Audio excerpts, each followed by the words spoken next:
আসসালামু আলাইকুম রহমতুল্লাহ। মাদ্রাসার ছাত্রদের টিকটক দেখার পরে আসলে শিহরে উঠি। মাঝে মধ্যে মনে হয় পাবনা থেকে আমি পালায় আসলাম না তারা পালায় আসলো। তাদের কি মস্তিষ্ক বলতে নাই? কিছু মানুষ দুনিয়াতে আছে যাদের মাথা আছে কিন্তু মগজ নাই। এই সমস্ত ছাত্রদেরকে কি উস্তাদরাও কিছু বলে না, কিংবা প্রাতিষ্ঠানিকভাবে নিঃসন্দেহ তারা বহিষ্কারকৃত নিঃসন্দেহে, এবং সামাজিকভাবেও তাদেরকে গিয়ে কিছু বলতে পারে না। দেখুন তো কি বলে। আসসালামু আই লাভ ইউ কুম। সালামের উত্তরটা কি পাবো?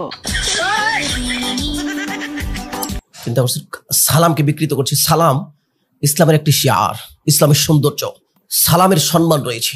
এই ইসলামের শিয়ারকে অপমানিত করার অধিকার কারণেই হিন্দু ধর্মের নমস্কার বলে, আদাব বলে, ইসলাম ধর্মে আসসালামু আলাইকুম হাদিসের এই বাক্যকে সে বিকৃত করেছে। অথচ মাথায় টুপি আছে, মুখে দাড়ি আছে, পাঞ্জাবি আছে। এই সমস্ত ফালতু ছেলেদেরকে আসলে কি সমাজের মানুষ কিছু বলে না?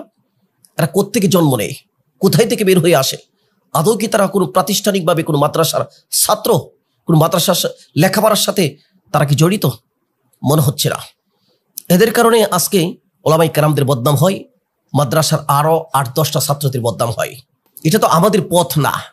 এরকম টিকটক করে ঢেউয়ের সাথে গা ভাসিয়ে দেওয়া তো আমাদের কাজ না। টিকটক, লাইকি, এই সমস্ত প্ল্যাটফর্মগুলো শুধুমাত্র ভাইরালিটির ধান্দা।